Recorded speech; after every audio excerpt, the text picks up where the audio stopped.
sommes dans notre culte d'étude biblique où nous venons pour intercéder, adorer et écouter la parole de Dieu, recevoir des précisions doctrinales, parce qu'en ce temps de la fin, bien aimé, si tu n'as pas de précision, on va t'envoyer. Alléluia. Moi, sérieusement, t'envoyer et nous voulons une église enseignée dans les Écritures. Depuis le mercredi, l'homme de Dieu, Douglas, qui est là est tombé de nous. Il y a des gens qui disent, Douglas, mais c'est Douglas, c'est comme on est, ça va, Amen. C'est un homme de Dieu qui fait un bon travail en France, au Canada et aussi des extensions en Côte d'Ivoire. C'est parmi les pasteurs sérieux. Et il y a un bon témoignage à Paris, parce que vraiment en Europe, trouver des hommes de Dieu avec un bon témoignage, c'est très très difficile. Et c'est un enfant de Dieu. Amen. On m'a dit du bien du message qu'il a porté mercredi. Et ce que j'ai aimé, vraiment c'est très rare lorsque je demande à un homme de Dieu de prêcher et je dis, vous allez me dire comme je veux parler de Jésus. Jésus, Jésus, c'est lui le centre. Amen. Il va terminer aujourd'hui, mais je crois que dans les temps qui viennent, nous donnerons plus de temps pour nous entretenir. Sous vos acclamations, recevons le pasteur.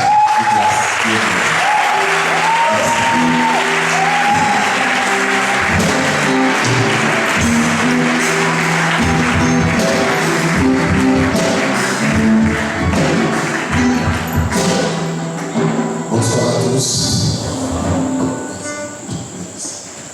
Je suis très heureux d'être ici ce soir pour partager la parole de Dieu. Je remercie le Seigneur, je remercie l'homme de Dieu, l'apôtre Marcel, je remercie son épouse et tous les pasteurs qui travaillent ensemble. Merci pour la marque de confiance de nos témoins. Et je crois que Dieu va encore nous faire du bien ce soir. Amen. Aujourd'hui, c'est prévu que l'enseignement, on verra dans l'enseignement, après ce que Dieu m'a mis à cœur. Donc, je prie en tout cas pour ces réunions. Et j'aimerais juste qu'on prenne quelques textes. Le premier se trouve dans le livre de Colossiens chapitre 2, le verset 1er au verset 3. Colossiens chapitre 2, Colossiens 2, verset 1er au verset 3.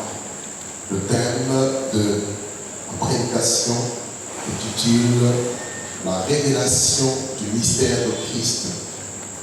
La révélation du mystère de Christ. Colossiens, nous allons certainement beaucoup lire. Il est écrit, je veux en effet que vous sachiez combien est grand le combat que je soutiens pour vous et pour ceux qui sont à Laodicée et pour ceux qui n'ont pas vu mon visage, afin qu'ils aient le cœur rempli de consolation, qu'ils soient unis dans l'amour et enrichis d'une pleine intelligence pour connaître le mystère de Dieu, savoir Christ. Le mystère dans lequel sont cachés tous les trésors de la sagesse et de la connaissance. Amen. Ici, c'est l'apôtre Paul qui parle, il écrit aux chrétiens qui étaient à Colosse. Il parle ici de Christ. Il leur dit que Christ était comme un mystère. C'est quoi un mystère? La Bible nous présente beaucoup de mystères. Et par définition simple, un mystère, c'est une vérité qui est cachée et qui est amenée à être connue ou encore à être révélée. Une vérité qui est inconnue des hommes, qui est réservée juste à une catégorie de personnes. Voyez? Et il dit à ces chrétiens, sa prière est que ces chrétiens soient remplis de la consolation et unis dans l'amour et surtout être enrichis d'une intelligence pour connaître le mystère de Dieu. Et par là, j'ai compris que pour connaître le mystère de Dieu, et Christ nous a essayé de développer, il faut avoir l'intelligence. Et cette intelligence ne vient pas des hommes, mais cette intelligence vient de Dieu et qui nous aide à comprendre qui est réellement Christ. Pourquoi? Parce que la révélation, quand on parle de la révélation, c'est tout simplement l'action de ôter les voiles. Apocalypse 1, le fait de ôter le voile pour percer une vérité qui était comme inconnue, qui était comme quelque chose qu'on ne savait pas et qu'on arrive à savoir. On sort de l'ignorance et on arrive à la connaissance. Et vous ne pouvez pas connaître Christ si Dieu ne vous donne pas l'intelligence spirituelle afin de le connaître. Amen. On nous dit ici, Le Christ était un mystère, vous voyez, et il est le mystère de Dieu, et dans ce mystère sont cachés plutôt tous les trésors de la connaissance et de la sagesse. Donc pour avoir la sagesse selon Dieu, pour avoir les richesses de Dieu, il faut connaître le mystère, et ce mystère c'est Christ. Amen. Éphésiens chapitre 3. Alors, Éphésiens chapitre 3, le verset 3 au verset 5. Paul parle toujours ici, il va s'adresser aux chrétiens d'Éphèse. Il dit, c'est par révélation que j'ai connaissance du mystère sur lequel je vais décrire en quelques mots. En le lisant, vous pouvez vous représenter l'intelligence que j'ai du mystère de Christ. Il n'a pas été révélé aux fils des hommes dans les autres générations, comme il a été révélé maintenant par l'Esprit aux saints apôtres et prophètes de Christ. Encore ici, Paul parle de Christ comme étant un mystère. Et dit, il était un mystère caché de Dieu dans tous les temps et dans tous les âges. Mais voyez-vous, il ne peut pas, vous ne pouvez pas avoir la connaissance de ce mystère sans au préalable recevoir la révélation. Donc pour accéder, pour percer, pour recevoir la révélation de Christ, je dirais connaître qui est Christ, il vous faut au préalable avoir la révélation. C'est-à-dire que Dieu vous ouvre les yeux, il illumine les yeux de votre cœur. Et quand on parle ici de Christ, le mystère de Christ, il dit vous pouvez vous représenter l'intelligence que j'ai du mystère de Christ. Je ne l'ai pas appris maintenant, c'est par révélation. Vous voyez, c'est par révélation. En fait, dans la Bible, vous avez trois choses. Vous avez ce que la Bible appelle la révélation, vous avez ce que la Bible appelle l'inspiration, et ce que la Bible aussi appelle l'illumination. Mais la révélation ici s'attache à l'illumination. Donc Dieu vient et il met comme un collier dans vos yeux. Vous êtes là, vous regardez, mais vous ne voyez pas. Il met un collier et il vous ouvre les yeux et les choses deviennent claires. Combien de ceux qui connaissent, qui entendent parler de Christ, mais qui n'arrivent pas à accéder à la révélation parfaite de Christ. Et vous pouvez vous représenter l'intelligence que j'ai du mystère de Christ. Donc là encore, nous voyons, il nous parle de l'intelligence pour connaître le mystère de Christ, voyez-vous. Et enfin, il dit que ce mystère n'a pas été révélé aux fils des hommes des autres générations. Cela veut dire quoi? Alors, on parle des fils des hommes des autres générations, il est question précisément des saints d'autrefois. Il est précisément question des rois qui ont existé avant nous. Il est question des prophètes qui ont existé avant nous et qui ont même prophétisé des choses qui concernaient Christ. Mais il n'avait pas, il parlait de lui, mais sans véritablement le connaître. Ici, je peux me référer à Abraham, je peux me référer à Moïse, je peux même me référer à Élie, à Samuel, à Daniel, à Ézéchiel, tous ces hommes éminents qui étaient animés par l'Esprit et qui ont même parlé de Christ. Mais Christ n'était pas pleinement révélé à eux. Romains chapitre 7. Romains chapitre 7. Nous lisons le verset 25 au verset 27. On parle ici, en conclusion au Romain, il dit à celui qui peut vous affermir selon mon évangile et la prédication de Jésus-Christ, conformément à la révélation du mystère caché pendant des siècles, mais maintenant manifesté par les écrits des prophètes d'après l'ordre du Dieu éternel et porté à la connaissance de toutes les nations afin qu'elles obéissent à la foi. À Dieu, seul sage, soit la gloire au siècle des siècles par Jésus-Christ. Amen. Donc là encore, il nous parle, il dit que ce mystère était caché dans tous les âges, dans tous les siècles. Et quand la Bible parle des âges, la Bible parle simplement des dispensations. Et la Bible nous présente en gros 7 dispensations. Vous avez premièrement la dispensation ou l'âge de l'innocence. Vous avez la dispensation de la conscience à partir du moment où l'homme et la femme ont péché. Et ensuite, vous avez la dispensation de la responsabilité humaine avec Noé. Et par la suite vient la dispensation de la promesse avec Abraham.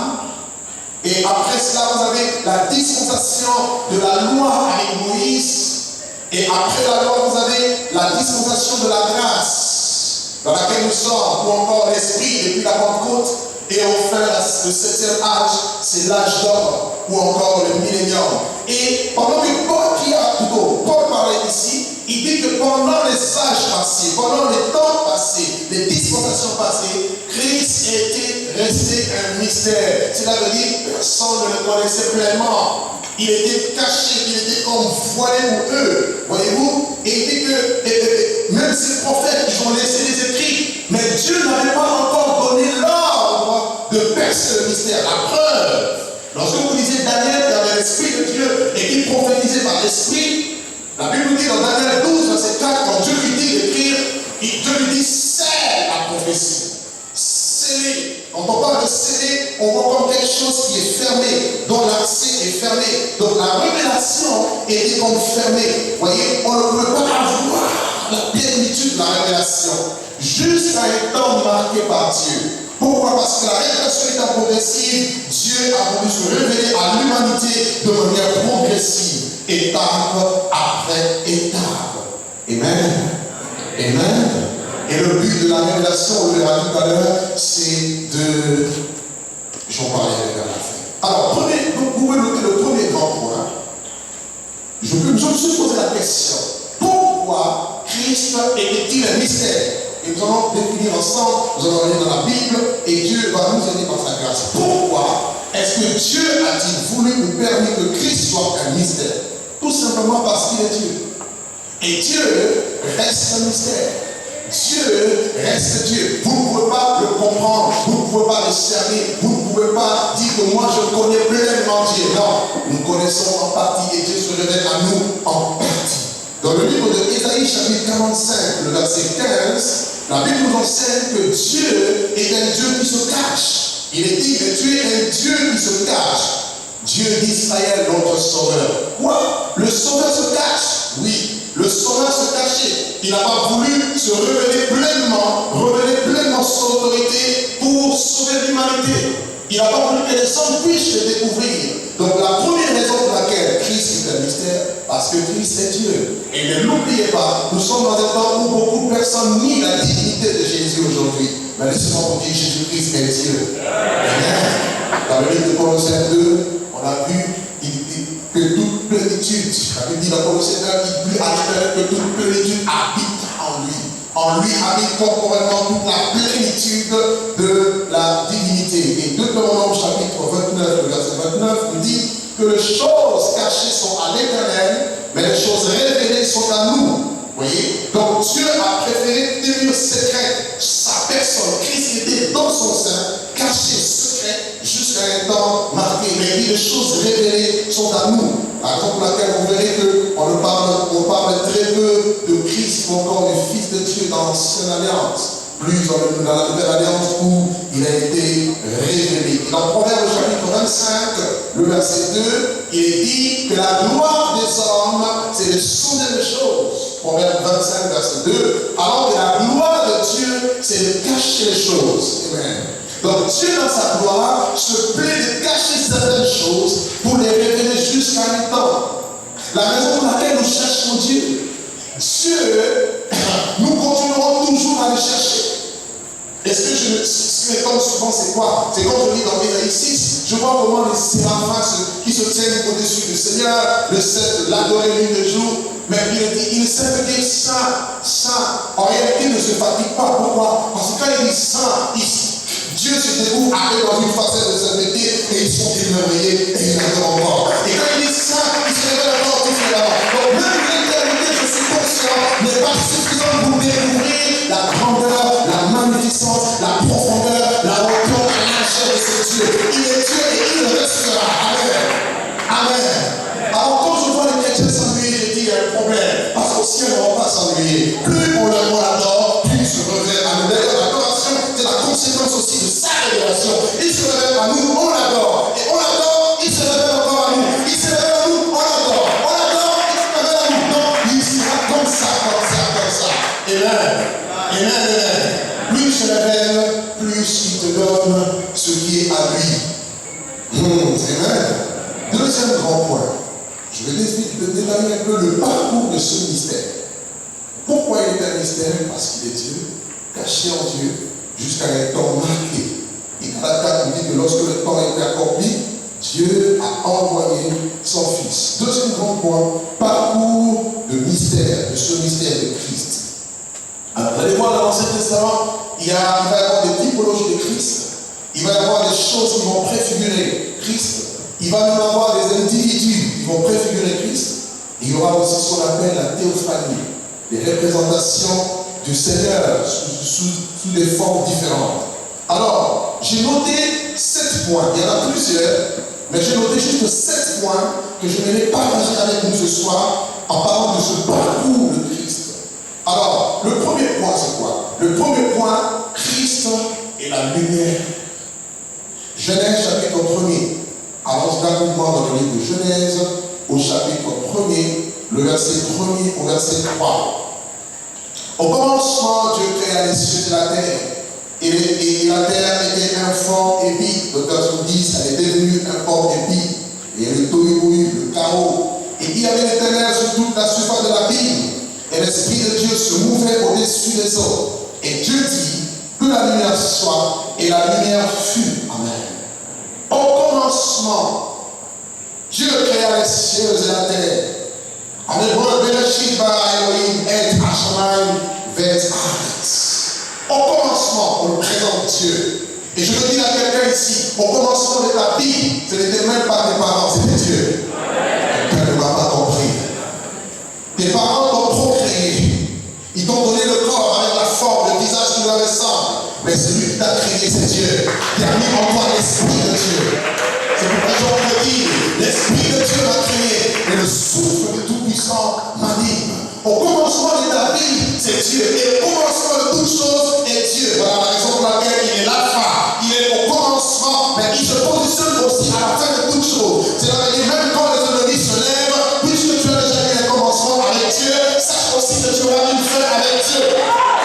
Même si les problèmes arrivent, même si les maladies arrivent, je sais ce que Job a dit, je sais une chose, c'est que mon Rédempteur, il est vivant et qu'il se lèvera le dernier sur terre. Et je veux que ta foi soit solide aujourd'hui, que tu ne perces pas les bras, parce que celui qui a voulu que tu existes voudra aussi que tu arrives à ta fin. Et je veux t'annoncer une bonne nouvelle, même si nous arrivons au mois de décembre, tu ne mourras pas, mais tu vivras et tu raconteras la gloire de Dieu, les œuvres de Dieu, parce que celui qui t'a désigné d'être ici sur la terre n'a pas encore dit son dernier mot.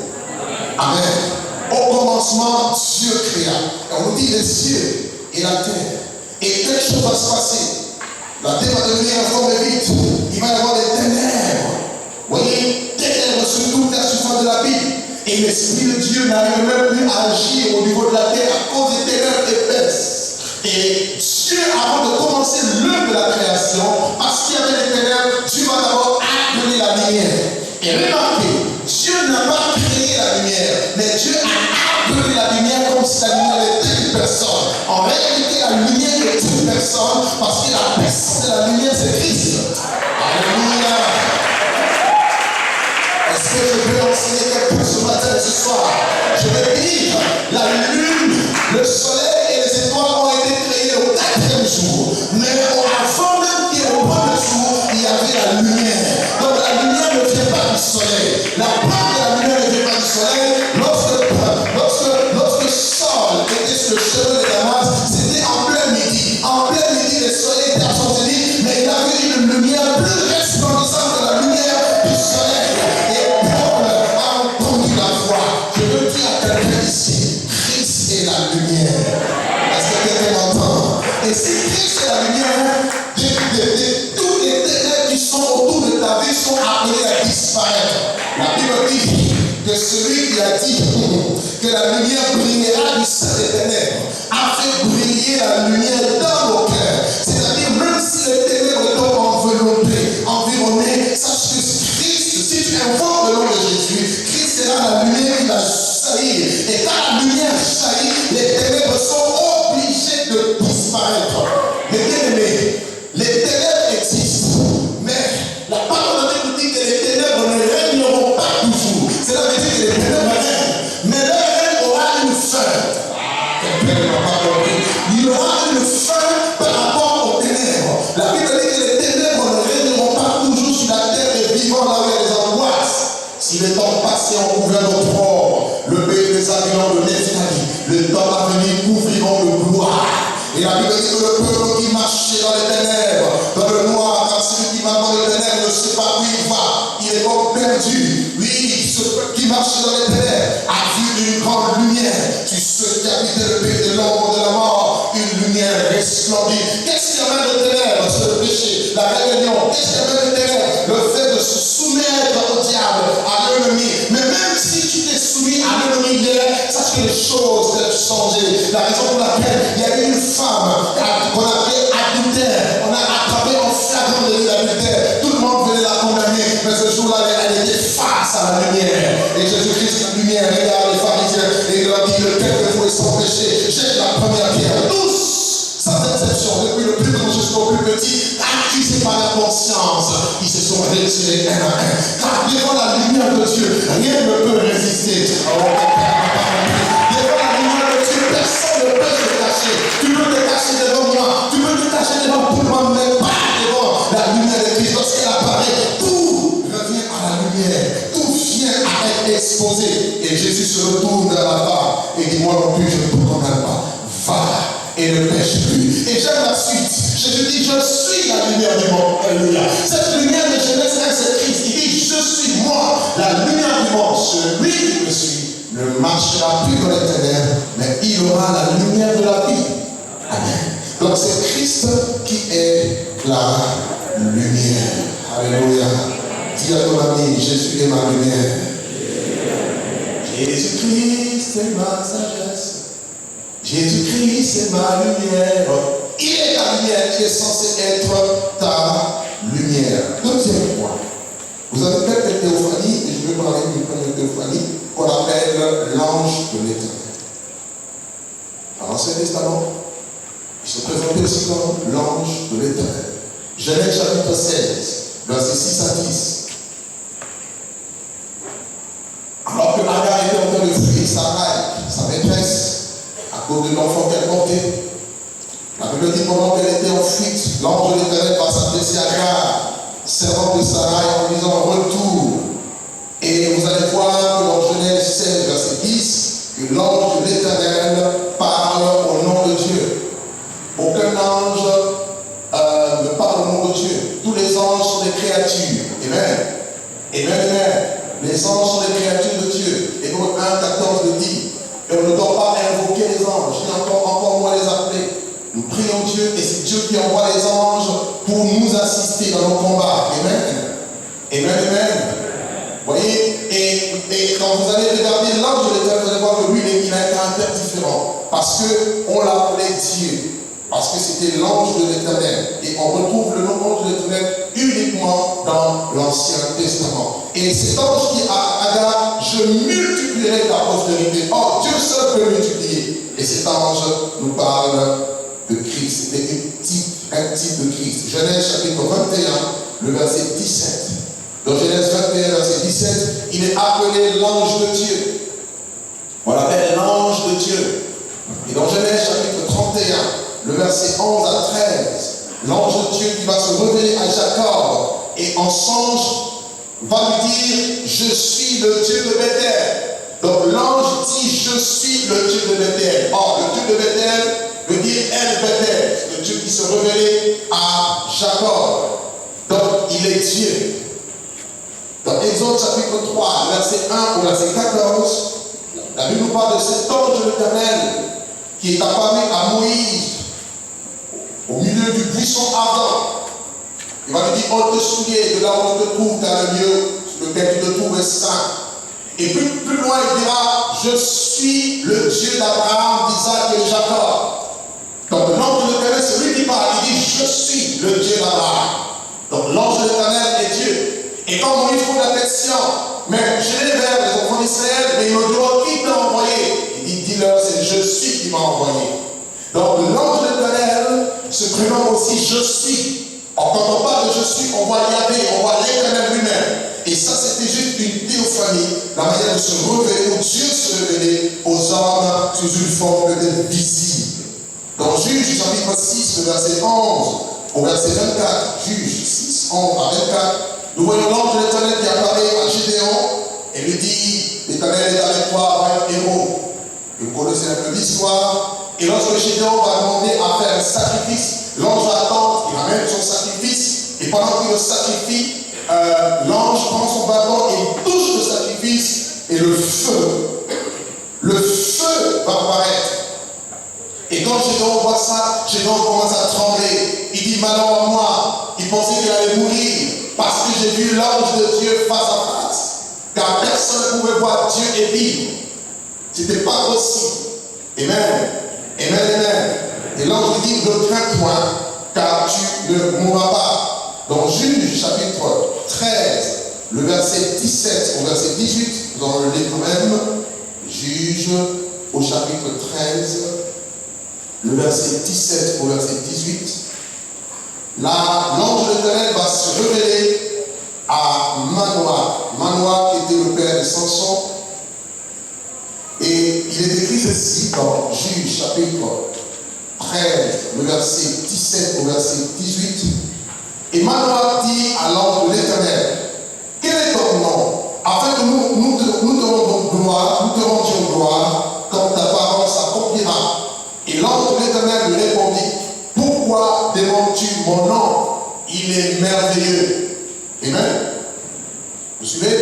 Il dit, pourquoi demandes-tu mon nom? Manoah ici était curieux. L'ange lui apparaît et lui donne des instructions au sujet de l'enfant qui naîtrait. Et voilà comment il devait être mis à part. Sa maman ne pouvait boire ni du vin parce qu'il devait être consacré à l'Éternel. Et l'Esprit de Dieu devait être sur lui. Et après avoir entendu ces choses, Manoah était curieux. Il dit, je veux découvrir ton identité. Je veux savoir quel est ton nom. Et l'ange lui dit, mais pourquoi est-ce que tu veux mon nom? Pourquoi est-ce que tu veux mon nom? Et l'ange répondit, mon nom est merveilleux. Et dans d'autres versions, le mot merveilleux est traduit par admirable. Voyez?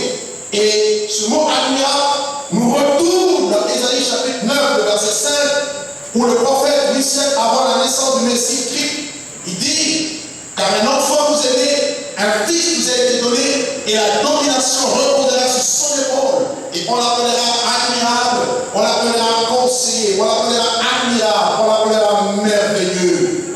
Donc le merveilleux ici, le nom merveilleux, se rapporte à mon Jésus que j'aime. Il n'y en a pas deux. Quelqu'un n'a pas dit amen ici. Il n'y en a pas deux, il n'y en a pas trois. Unique dans son genre. Dis à ton ami, il est unique dans sa gamme.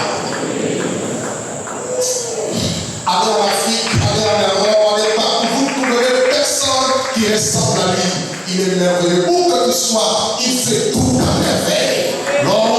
Lorsque Jésus était en pédagogie dans la vie des gens venaient se prosterner et disaient, là, un grand prophète nous a apparu. Il fait tout à merveille. Le jour où l'Esprit de Dieu est venu, ils ont commencé à parler en diverses langues. La Bible dit, ils parlaient des merveilles de Dieu. Quand Jésus est là, quand Jésus vient dans ta vie, les choses vont commencer à changer. Tu vas commencer à changer ta vie, ta condition de vie, même si tu étais dans la poussière. La Bible dit de la poussière, il est dit les pauvres, du fumier indigent et de faire soin avec les grands de son peuple, parce qu'il est merveilleux. Si tu portes son nom avec toi, ta vie va devenir admirable. Sans le savoir, les gens te regardent, les gens t'apprécient. Les gens t'aiment parce que tu brilles. Sur ton visage brille la lumière de Christ. Oh mon Dieu, tellement pas compris. Je disais que sur ton visage va rayonner la lumière, la gloire de Dieu. Il est merveilleux. Elle m'a dit merveilleux. Elle m'a dit merveilleux. Il n'y en a pas deux, il n'y en a pas trois. Amen. Et c'est le même ange aussi dans Psaume 34 qui dit, l'ange de l'Éternel campe autour de ceux qui le craignent. Oh, qui craignent qui? Qui craignent l'ange de l'Éternel qui est Dieu. Quand tu crains Dieu, tu as une protection assurée. Quelqu'un n'a pas compris. L'ennemi n'a pas le temps, même s'il arrive, la Bible dit quoi? 1000 tomberont à ton côté, 10 000 à ta droite, et tu ne seras jamais atteint. Même si tu as été atteint, tâche de atteint souvent le juste, mais l'Éternel en délivre toujours. Parce que l'ange de l'Éternel veillera pour que tu ne heurtes pas contre une pierre. Il est réel. Laisse-moi te dire, si tu es en Jésus, l'Éternel est là. Sache que Christ est là. Tu ne le vois pas. La Bible dit ta vie est cachée avec le Christ en Dieu. Avant de te tuer, il faut d'abord tuer Christ dans lequel tu es. Mais qui peut tuer Christ? Tu es en sécurité. Amen, amen, amen. Amen, amen. L'ange de l'Éternel tombe autour de ceux qui le craignent. Et dans Zacharie chapitre 3, le verset 1 à 5, l'ange de l'Éternel se présente ici comme un avocat. Il est aussi ton avocat. Alors que Dieu a ouvert les cieux à Zacharie, vous voyez le souverain sacrificateur Josué recouvert de vêtements sales. Et Satan était là et il l'accusait. L'accusateur de nos frères, c'est le diable. Il est toujours là pour t'accuser. Il t'accuse devant Dieu, il t'accuse aussi devant ta conscience. Il a les vêtements sales, il a une justice qui est souillée. Mais Dieu dit, n'est-ce pas la Jérusalem que je choisis? N'est-ce pas mon fils que j'ai choisi? N'est-ce pas que ma fille que j'ai choisie? C'est comme un tison arraché du feu. Qui peut te condamner? Dieu dit non, ôtez-lui les vêtements sales et revêtez-lui les vêtements de fête. Je veux dire la vérité parce que tu es en Jésus. Tes vêtements sales ont été ôtés. Même Élie, mon Dieu, Isaïe a dit, malheur à moi car je suis perdu. Je suis un homme dont les lèvres sont impues. Et j'habite au milieu d'un peuple dont les lèvres sont impues. Et mes yeux ont vu le roi. Mais l'ange a volé. Il a pris la pierre sur l'autel et il a touché ses lèvres. La pierre angulaire a touché ses lèvres. Et il dit, voici j'enlève ton iniquité. Ton péché est expié. Et tu peux te tenir dans la présence de Dieu. Et tu peux aussi répondre à la paix. Parce qu'il pose la question, qui enlève? Et qui marchera pour nous? Et là tu diras, me voici, envoie-moi. L'ange de l'Éternel est aussi ton avocat. Quand le diable vient pour dire, tu ne sais pas que celui-ci était un voleur. Oui, tu dis bien, il était au passé. À partir du jour où il a accepté Jésus, sa vie a changé. Si quelqu'un est en Christ, il est devenu une nouvelle créature. Les choses anciennes sont passées. Et voici, toutes choses sont devenues nouvelles. Un mot qui a commencé, que personne ne te condamne. Bien sûr, si tu es en Jésus-Christ, que personne ne te condamne. Christ vient de là, de toi. Il est ton avocat. Et dans Malachie chapitre 3, le verset 1er, on le présente comme étant le messager de l'Alliance. Malachie chapitre 3, le dernier livre de l'Ancien Testament, avant la révélation du Nouveau, il est dit, voici j'enverrai mon messager. Il marche et il préparera le chemin devant moi et soudain entrera dans son temple le Seigneur que vous cherchez et le messager de l'Alliance que vous désirez. Voici il vient, dit l'Éternel des armées. Pourquoi messager? Ange veut aussi dire messager. Et on nous dit qu'il était le messager de l'Alliance. C'est lui qui est venu nous introduire dans la nouvelle Alliance. Et on nous parle du sang de la nouvelle Alliance. Il est le médiateur, Christ, de la nouvelle Alliance. Amen. Alors, troisième théophanie que nous voulons voir, Melchisédek. Melchisédek était aussi un type de Christ. Genèse chapitre 14, on nous dit lorsque Abraham fut revenu vainqueur du roi de Cadmor-Laomer, et la Bible dira que Melchisédek, qui était sacrificateur de Dieu vivant, est venu à sa rencontre et lui apporte du pain et du vin. Vous voyez, on nous dit que pour la toute première fois dans la Bible, on parle du mot sacrificateur. Sacrificateur, le mot sacrificateur qui vient de l'hébreu Kohen, qui nous parle de médiateurs. C'est comme des réparateurs des ponts, des hommes ou des personnes qui sont censés restaurer des relations qui ont été autrefois cassées, brisées. Ceux qui ont comme un ministère de réconciliation. Vous voyez, qui présentent le problème des hommes à Dieu, des intermédiaires entre les hommes et Dieu. Alors le pont était comme coupé. Et la Bible dit que lorsque Abraham va revenir de cette victoire, Melchisédek, et la Bible précise qu'il était roi de Salem. Or, Salem signifie paix. Il est le roi de paix.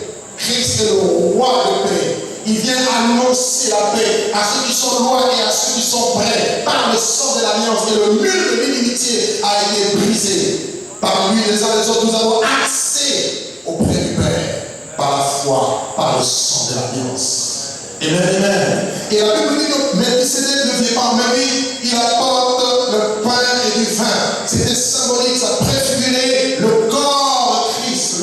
Le pain préfigurait le corps de Christ et le vin préfigurait le sang de Christ. C'était comme la scène. Il parlait déjà de son sacrifice, il parlait déjà de l'heure de la croix. Il est venu annoncer la croix au Père de la foi, parce que la foi est basée sur la mort et la résurrection de Jésus. La Bible dit si Christ n'est pas ressuscité, votre foi est vaine. Alléluia. Et notre doctrine aussi n'a pas de valeur. Mais si Christ est ressuscité, alors nous pouvons annoncer avec force, puissance l'évangile. Car l'évangile, c'est la puissance de Dieu pour le salut de quiconque croit. Il annonce l'œuvre de la croix et il annonce au Père de la foi. Et regardez l'attitude du Père de la foi. Il apporte à Melchisédek la dîme en signe de reconnaissance. Amen. Amen, amen. Gloire soit rendue à notre Dieu. Hébreux chapitre 7 nous parle de ce Melchisédek. On nous dit qu'il est roi de paix et il est aussi roi de justice. Et quand on parle de la paix, quand on parle de la justice, on voit le royaume des cieux. Car le royaume de Dieu, ce n'est pas le manger le boire, mais c'est la justice, la paix, la joie par le Saint-Esprit. Il est le roi de ce royaume. Voilà pourquoi lorsqu'il est né, on a posé la question, où est le roi de Juifs qui vient de naître? Il est le roi de ce royaume. Hérode lui pose la question, tu es roi? Il dit oui, je le suis. Mon royaume n'est pas de ce monde.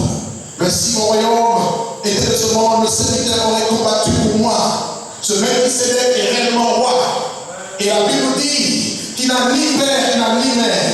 Christ n'a pas de commencement de jour. Christ n'a pas de fin de vie. La Bible dit qu'il n'a pas de généalogie. Christ n'a pas de généalogie. Tout simplement parce qu'il est éternel. Quelqu'un ne m'a pas compris ici. Mais parce qu'il fallait venir pour l'humanité, il a décidé de prendre la forme humaine. Voilà pourquoi il a eu un commencement et il a été mort. On l'a cloué à la croix un jour. Mais en réalité, il est le créateur de Marie. Comment la créature peut-elle monter le créateur? C'est ce que la Bible appelle le mystère de la Bible. C'est un mystère incompréhensible avec notre petite intelligence. Alléluia. Alléluia. Et c'est touché avec Jésus. Il était conscient que non seulement il est Dieu, mais il était aussi conscient d'être enfant de la chair par rapport à Marie et à Joseph. Lorsqu'ils sont partis à Jérusalem, alors qu'il s'est perdu pendant 3 jours, ses parents l'ont cherché, il va leur poser la question, pourquoi me cherchez-vous? Ne savez-vous pas qu'il faut que je m'occupe des affaires de mon père? Après ces choses, la Bible dit, il leur fut soumis. Donc son humanité, il a été soumis. Alléluia. Il a été soumis. La Bible dit, vous savez, ayant vous le sentiment qu'il était en Jésus-Christ, qui existant en forme de Dieu, n'a pas regardé comme une proie arrachée des dégâts de Dieu, mais il s'est humilié, il s'est rabaissé, il a pris la forme d'un homme comme un serviteur, et il est parti jusqu'à la mort de la croix. Mais il savait qu'il était Dieu, et après cela, Dieu l'a souverainement élevé, lui donnant le nom qui est au-dessus de tous les noms. La raison pour laquelle, alors qu'il était dans l'art, il était dans l'art de son ministère, il peut dire aux pharisiens, Abraham a vu mon jour, et il a tressailli de joie. Les gens de la vie tiens, tu es orgueilleux, tu n'as même pas 40 ans et tu as vu Abraham. Il dit, mes amis, avant qu'Abraham fût, moi je suis. Je suis venu dire à quelqu'un ce soir, il est comme je suis. Rajoute ce que tu attends de Dieu. Pour moi, ici, tu es malade, il est Javé Rapha. Il est je suis qui le guérit. Si tu as des problèmes, il y avait la solution. Ah, c'est que j'ai avec Dieu. La révélation va avec ton problème. La révélation est liée à ta situation. Oh, est-ce que ton pasteur est là ce soir? Je vais dire à quelqu'un, il est celui qui est là aussi l'espace de vos cordes. Il est celui qui est dans vos limites, dans ses limites. Il est celui qui vous emmène le plus haut. Il dit, voici mon serviteur montera. Il se lèvera et il se lèvera bien haut. De la même manière qu'on t'a écrasé, de la même manière il reviendra. Et il descendra de là, et il confondera avec lui dans la gloire. Et la Bible dit, si le point de pied qui combattent dans le meurt, il reste seul. Mais si tu meurs, tu as l'assurance. La résurrection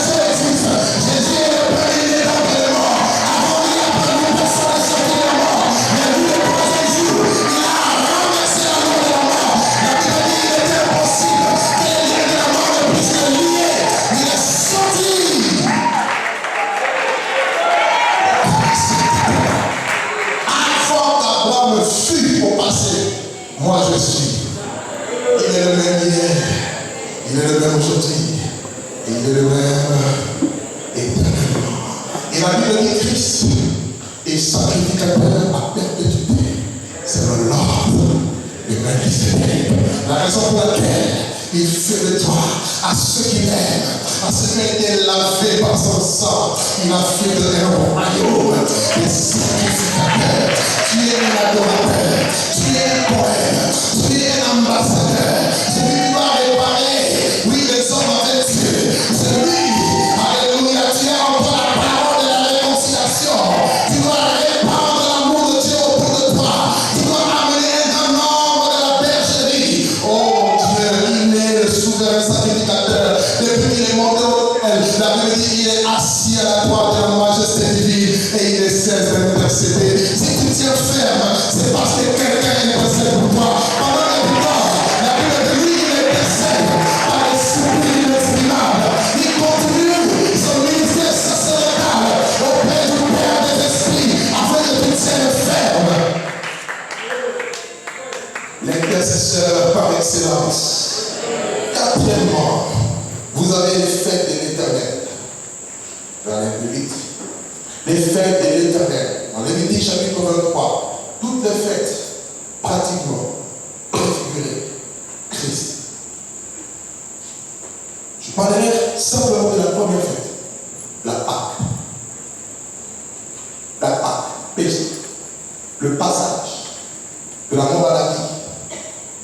Et Dieu l'avait donné à Moïse avant que Dieu ne puisse frapper les Égyptiens, les premiers des Égyptiens, avec l'ange de la mort. Il devait prendre un agneau et il devait le sacrifier, manger sa chair à la hâte avec des herbes vertes et mettre le sang sur les linteaux des portes.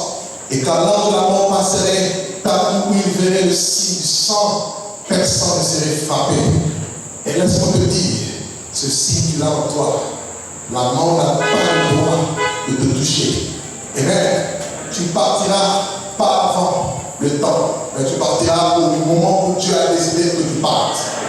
Et si tu pars avant le temps, l'apôtre Marceau viendra et va te ressusciter au nom de Jésus. Quelqu'un n'a pas compris. Oh, si tu as vu la foi, tu vas crier Amen. Beaucoup meurent par accident. Oh, Marceau, oh, Osibota, oh, quoi. Quelqu'un a dit tu vas mourir de ça. Mettez toutes ces choses avant le temps, je ne partirai pas. Quelqu'un n'a pas compris. Même si je vois le revanche monter, cela ne fera aucun mal. Avant le temps, je ne partirai pas. Je suis venu dire à quelqu'un, avant le temps, je ne partirai pas. Si par miracle je suis parti, on va dire ta vie dans le monde. Toi qui arrive et viens m'obéir, sortez, mais ressuscite. Et je suis venu dire à quelqu'un, tu vas ressusciter. Parce que ton temps de partir n'est pas encore arrivé. Il est notre part. Mais bien aimé, quand je parlais, je méditais un peu sur la Pâque. L'Esprit de Dieu m'a ramené à un peu Genèse 22. Vous savez, dans Genèse 22, Dieu va dire à Abraham, sacrifie-moi ton fils, ton unique. Pourquoi? Dieu voulait tester Abraham, sa foi. Mais Dieu voulait aussi parler de quelque chose de magnifique. Et Abraham, quand il était de la foi, la Bible, il avait la foi que Dieu pouvait même redonner la vie à son fils qui mourrait par hasard, s'il avait été mourir. Et Abraham, Isaac, il va au pied du mont Moria, il démonte dans ses serviteurs et il attache, il prend Isaac et il monte avec lui. Et Isaac dit, tu as dit que nous allons adorer, nous allons nous sacrifier là sur la montagne. Mais père, voici le feu, voici le bois, mais où est l'agneau? En fait, Isaac s'est senti condamné. Comme tout homme est condamné à cause du péché. Il y a le feu du jugement. Il y a le poids de la croix. Mais où est l'agneau qui va aller sur le bois? Le coup de l'État n'était pas encore accompli. De l'autre côté, de ce côté de la montagne, Abraham montait avec Isaac. Abraham ne savait pas la réserve de Dieu. Mais pendant qu'il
prophètes.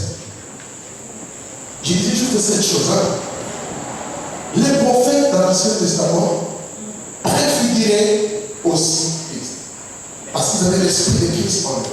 Je m'expliquerai tout à l'heure, vous allez comprendre. Et parmi les prophètes, la Bible nous parle de deux grands, il y en a d'autres, mais deux grands qui nous on voit vraiment la représentation de Christ. Le premier, c'est Moïse. Moïse était le prophète de l'Exode. D'ailleurs, le mot prophète de l'hébreu vient de l'hébreu nabi, qui signifie tout simplement porte-parole. Un prophète, c'est un porte-parole. Il révèle Dieu aux hommes. Vous voyez? Il révèle Dieu aux hommes. Ça, c'est dans l'Ancien Testament.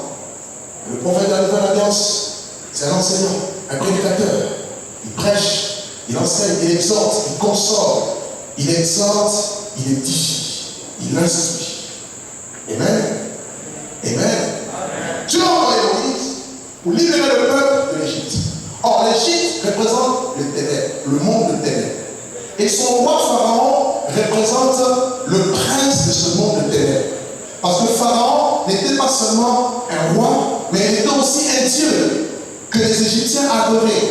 La raison pour laquelle vous allez voir, avant que Dieu n'envoie Moïse pour libérer le peuple de l'Égypte, Dieu va dire à Moïse dans Exode 7, voici je te fais Dieu pour Pharaon. Donc c'est par là que je comprends que avec Dieu, comme Dieu nous envoie dans ce monde des ténèbres, Dieu sait que le diable est puissant. Mais Dieu aussi, avant de l'envoyer pour aller arracher les armes de la gueule de lion, de l'ennemi, Dieu fait de toi aussi Dieu. Quelqu'un n'a pas compris. Je ne dis pas que tu es Dieu comme El Shaddai, mais Dieu fait de toi Dieu. Comme le dit le psaume. C'est-à-dire que tu as le pouvoir de régner. Je vous ai donné le pouvoir de marcher sur les serpents, sur les scorpions et sur toute la puissance de l'ennemi et rien ne pourra vous nuire. Donc, si tu es enfant de Dieu, Dieu t'a donné le pouvoir sur toute la puissance de l'ennemi. Ça veut dire aucun diable ne peut te faire trembler. Moi, en France, je vois des fois des gens qui disent je n'ai pas compris, je vis un cafard, un cancre, partout tu commences à crier au nom de Jésus. Tu as peur de quoi? Un cafard, cafard, non, une petite souris qui parle de dire sans effet, je te dis, même là le diable va se dire, voilà, ça c'est la peur. Comment veux-tu chasser le diable quand tu as même peur? Mais je veux que tu aies l'assurance que parce que Dieu t'envoie, il dit, je vous envoie comme des brebis au milieu de loups, mais il t'a aussi donné le pouvoir divin. Il t'a donné l'autorité. Tu as le bâton. Il dit à Moïse, il nous dit, jette ton bâton, il jette le bâton devient le serpent. Je lui dis, saisis le serpent par la queue. Or, la queue, c'est la partie la plus sensible du serpent. Tu l'as saisi, là, le serpent se retourne tout de suite pour de mort. Mais Dieu a voulu montrer à Moïse qu'il fera de lui, qu'il était au-dessus de la dangerosité du serpent. Pourquoi? Parce que Moïse ne pouvait pas saisir la queue et la tête. Il pouvait saisir que la queue. Parce que la tête était réservée à d'autres talents qui se lui-même de l'autre. Est-ce que quelqu'un a compris? Frère, c'est la vérité. Dieu a fait de lui Dieu. Et Moïse est le prophète des autres. C'est-à-dire, nous aussi, nous entrons dans ce ministère pour libérer les âmes. La Bible dit un sauveur qui nous a visités d'en haut. Le soleil nous a visités d'en haut. Pour nous libérer de la main de nos ennemis en parlant de Christ. Et dans 2 Corinthiens 18, il dit, l'Éternel votre Dieu vous suscitera un prophète comme moi. Je mettrai ma parole dans sa bouche et écoutez-le. Donc Moïse était un type de lui. Et nous, le travail que nous faisons, c'est aussi un travail de Christ. Un travail que Moïse a fait, de l'exode. Nous sortons de quelque part et nous partons vers la nouvelle Jérusalem. Nous allons vers Canaan. Notre destination est là. Donc Moïse préfiguré. Et vous avez aussi Élie. Élie était un grand prophète. Lorsqu'il y a eu la confusion en Israël, qu'est-ce que mon Dieu va faire? Mon Élie va rétablir l'autel, il va prier, il va sacrifier et le feu va descendre. Il va avoir un grand réveil. En Israël, tout le monde va crier, c'est l'Éternel qui est Dieu, c'est l'Éternel qui est Dieu. Face aux faux prophètes. Or, vous ne pouvez pas fermer la bouche des faux prophètes si Christ n'est pas solidement planté en vous. ils ont des forces derrière, des puissances derrière. Mais Élie me dit, il n'y aura plus de pluie, sinon à ma parole. À ma parole. Et Dieu a fermé le ciel. Il y a des lits. Il y a des lits. Et pour vous prouver que c'est les deux, lorsque Christ était sur la montagne de la transfiguration, c'est les deux qui ont apparu dans la gloire. Moïse et Élie, qui s'entraînaient de son prochain départ à Jérusalem. Comment il allait mourir. Et la Bible dit Christ est venu comme un prophète puissant en parole et puissant en acte, devant Dieu et devant les hommes. Et on doit être comme lui. Sixième chose, le sacrifice des animaux et le sang des animaux. Genèse chapitre 3, verset 21. Lorsqu'Adam et Ève ont péché, c'est Dieu qui était le premier à sacrifier l'animal et l'a couvert de peau, Adam et Ève. L'image de la justice qui vient par la foi.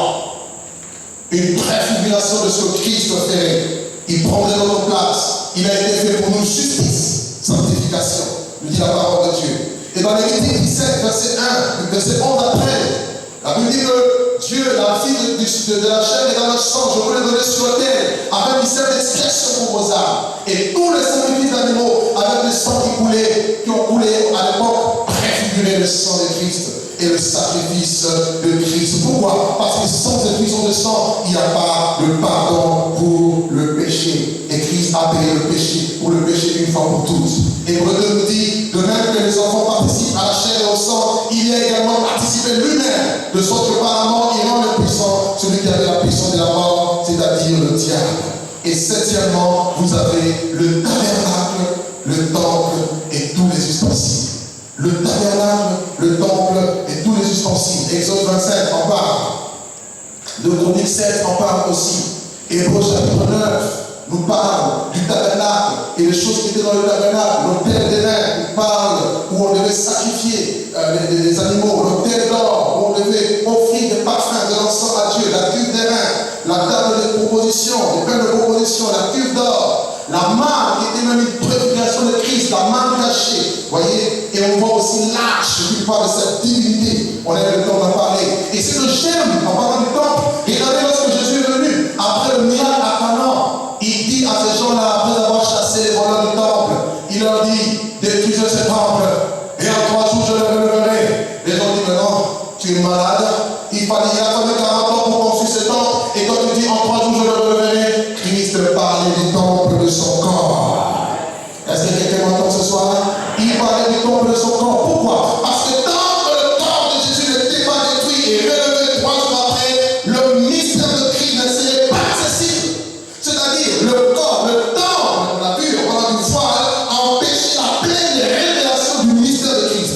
La raison pour laquelle tous les prophètes de l'Ancien Testament, ils voulaient sauver Christ. La Bible dit dans 1 Pierre 1 10 que les prophètes qui ont prophète la grâce, tout ça, la grâce qui était réservée, ils ont fait ces choses l'objet de leurs recherches et de leurs investigations. Les prophètes cherchaient, ils voulaient connaître les trésors qui étaient en Christ. Ils ont fait des investigations, mais l'Esprit leur a attesté que ce n'était pas pour eux. Je suis venu dire à quelqu'un, ce n'était pas réservé à Esaïe, ce n'était pas réservé à ceux-là qui sont passés, mais c'était réservé à ceux qui bénéficient du temple qui a été détruit et relevé le 3e jour.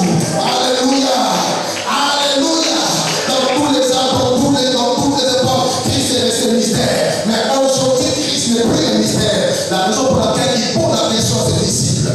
Et vous, qui dites-vous que je suis? Il y en a qui vont dire, les hommes disent que tu es Jérémie. C'est normal. Parce que quand Jésus parlait, on voyait un peu l'aspect du ministère de Jérémie. Parce que Jérémie prophétisait avec l'esprit de Christ qui était en lui, avec aussi les arts de l'esprit. D'autres disent, non, tu es Élie. D'autres disent que tu es Jean-Baptiste. Ce n'est pas mauvais. Mais dites-vous, qui dites-vous que je suis? Parce que la saison qui est les briques de révélation, il y a eu un moment de silence. Personne n'avait la réponse. Mais quelque chose va se passer. La Bible dit, Dieu était là. Père va respirer. Il dit, non, tu es le Messie. Tu es le Christ. Je suis venu dire à quelqu'un. Tu as la révélation aujourd'hui. Il n'est plus un mystère. Il dit, tu es le Christ. Le Fils du Dieu vivant. Amen, amen, amen, amen, amen. Jésus dit, Pierre, ce ne sont pas la chair et le sang qui vont révéler cela. Cela veut dire quoi? Ce ne sont pas les hommes. Ce ne sont même pas les écoles rabbiniques. Beaucoup sont sondés les Écritures. Est-ce que quelqu'un l'a noté? La raison pour laquelle vous allez voir Paul nous dit dans 1 Corinthiens chapitre 2, il dit, c'est une sagesse que nous prêchons parmi les parfaits. Sagesse qui n'est pas de ce siècle, ni de chair de ce siècle qui va être réduite à la puissance. Il dit, nous prêchons la sagesse de Dieu, mystérieuse et cachée, que Dieu, depuis le siècle, avait prédestinée pour notre gloire. Je suis venu dire à quelqu'un ici, Christ est la sagesse infiniment variée de Dieu, que tu possèdes. Alléluia. Il est la sagesse infiniment variée que tu possèdes. Les gens qui ont la révélation ne cherchent jamais le matériel, mais ils cherchent le spirituel. Ils cherchent Dieu. Ils cherchent la présence de Dieu. Alléluia. Lorsque l'ange est apparu quand Dieu est apparu à Salomon, oui, après avoir fait l'holocauste, il lui pose la question, que veux-tu que je te donne? Si la question est posée aujourd'hui, beaucoup vont dire, je veux une belle voiture, je veux ceci. Salomon veut la révélation, il dit, je veux la sagesse. Dieu lui a donné non seulement la sagesse, mais aussi la richesse. Quand tu as la sagesse, le reste te suit. Quelqu'un ne m'a pas compris. Alléluia. J'ai dit, quelqu'un ne m'a pas compris. Jésus dit, la reine des Séba est venue de loin pour entendre la sagesse de Salomon. Elle est venue de loin, mais ici vous avez plus que Salomon. Avec Jésus, il y a la sagesse plus que Salomon. S'il y a la sagesse plus que Salomon, il y a aussi la richesse plus que Salomon. Il y a aussi l'élévation plus que Salomon. Jésus est celui qui te donne tout. Seigneur, je veux plus de toi. Seigneur, je veux plus de ta présence. Je veux plus de ta sagesse. Si le monde avec sa sagesse avait connu Dieu, il ne l'aurait jamais crucifié. Mais la Bible dit, oh mon Dieu, va avec moi un peu, s'il te plaît, mon frère, avec le cadeau, va avec moi. La Bible dit, mais ce sont des choses que l'œil n'a pas vues. Ce sont des choses que l'oreille n'a pas entendues. Ce sont des choses qui ne sont pas montées dans le cœur de l'homme. Des choses que Dieu a réservées pour toi qui l'aimes. Si tu aimes Dieu, il y a des merveilles que Dieu a réservées pour toi. Il y a la bonne vie que Dieu a réservée pour toi. La vie d'abord sur terre, ensuite là-bas haut. Tu es heureux. Dis à ton voisin, tu es heureux. Dis-lui, essuie tes larmes. On ne t'a pas entendu. Dis-lui, essuie tes larmes. Tu es heureux. Et la deuxième conséquence, mes frères, la Bible dit, après dans Romains chapitre 16 que nous avons lu, lorsque cette révélation est connue, ce mystère caché de tous les temps et de tous les âges sera révélé, il sera à la portée, à la connaissance de toutes les nations, selon l'ordre du Dieu éternel. C'est-à-dire quoi? Les révélations qui ont été scellées autrefois, la parole qui était autrefois scellée, dans l'Apocalypse 22, Dieu dit ne scelle plus. C'est ne plus fermé. L'accès à la révélation est ouvert. Et cette connaissance doit être répandue dans le monde entier. Il faut que les gens dans tout le monde connaissent qui est Christ. Mais bien aimé, et Dieu le canal par lequel Christ sera connu dans le monde entier. Pourquoi? Parce que ces nations doivent obéir à la foi. Et pendant que je méditais, Dieu m'a montré quelque chose. Il m'a dit que la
terre. Si elle a dit, il est à moi. Il ne t'a pas entendu, il est à moi. Accordez-moi juste 5 minutes que je termine. Dis-lui, il est à moi. Et pour finir, mes bien-aimés, il y a 2 livres qui parlent de ce mystère. Tu vas peut-être ne pas les comprendre. Mais donc, demande à Dieu. Vous savez, les pharisiens, même les disciples, ils savaient que Christ mourrait. Rappelez-vous quand ils étaient sur le chemin avec le pastis. Oh, nous espérions que ce serait celui qui se délivrerait Israël. Ils étaient complètement dans le désespoir. Mais la Bible dit quand Jésus-Christ leur est apparu, il leur a ouvert l'esprit, l'intelligence, afin qu'ils comprennent les Écritures. Il fallait que tout ce qui était écrit de moi, dans la loi, dans les prophètes et dans les psaumes, s'accomplisse. Et ces choses ont eu leur accomplissement pour dire que la parole de Dieu est le premier livre vrai qui nous révèle Christ. Mais bien aimé, tu vas la lire en demandant l'assistance de l'Esprit. Dieu ouvrira les yeux, les écailles vont tomber. Paul dit qu'il illumine les yeux de votre cœur afin que vous sachiez quelle est l'espérance qui s'attache à son appel. Dieu peut ouvrir tes yeux pour découvrir Christ en lisant les Écritures de Genèse, Apocalypse. Le Saint-Esprit qu'il a inspiré, il viendra aussi illuminer tes yeux de ton cœur et tu connaîtras réellement qui est Jésus. La raison pour laquelle l'Apocalypse est dit heureux celui qui lit et ceux qui gardent la parole de la prophétie. Alléluia. Tu dois lire la prophétie, tu dois garder cette parole, tu dois la lire et le Saint-Esprit va commencer à t'inspirer. Et le deuxième livre qui parle de la révélation de Jésus, c'est le livre que j'appelle la nature. La nature est un livre. Tout le monde me dit, moi je ne suis pas chrétien, je n'ai pas la Bible, mais tout le monde a le livre qu'on appelle la nature. La Bible dit, les perfections visibles de Dieu, la divine puissance, c'est foi comme à l'œil nu lorsqu'on regarde la nature. Quand je regarde l'air qui souffle, quand je regarde le bois, quand je regarde les montagnes, je ne peux pas m'écouter que les Dieu qui existe. La Bible dit que le ciel raconte sa gloire. Quand je regarde les étoiles, la Bible dit qu'il compte les étoiles par leur nom. Oh mon Dieu, il compte chaque étoile, il appelle chaque étoile par son nom. Les cieux racontent sa gloire. Même les scientifiques nous ont épatés. J'aime beaucoup lire un peu ou suivre les documentaires où les scientifiques parlent. J'aime quand on parle de l'univers. On nous apprend que 96% de l'univers est composé de ce qu'on appelle la matière noire. Et 4% seulement, c'est ce que nous voyons avec les télescopes les plus puissants. Cela veut dire quoi? Toutes les galaxies que vous voyez, ça ne représente que 4% de tout ce que Dieu a créé avec les télescopes les plus puissants. Et 96%, c'est la matière noire. C'est-à-dire quelque chose qui est là, une force qui est là, il ne peut pas l'écrire, mais elle existe. Mais je sais que cette parole, cette chose s'appelle la parole de Dieu. C'est que si vous êtes une chose, quelqu'un ne m'a pas dit. La parole de Dieu, si vous êtes une chose. Nous vivons là, dans la galaxie qu'on appelle la Voie lactée, avec le soleil, la lune, les étoiles, les planètes. Je les en ai vu deux planètes se croiser. Je les en ai vu la Terre et la Lune avoir un accident. Mais bien aimé, qui est derrière ces choses? Qui est derrière ces choses? Quand tu n'arrives pas à voir, la nature demande qu'il est Dieu. Je suis venu dire à une personne ce soir, la nature est un livre. Oh, mes bien-aimés, ça parle de mon Dieu. Ça parle de mon Dieu. Y a-t-il ici des intellectuels? Y a-t-il ici des scientifiques? Laissez-moi vous lire quelque chose. Jésus-Christ se révèle même dans les choses les plus petites. Et je vais vous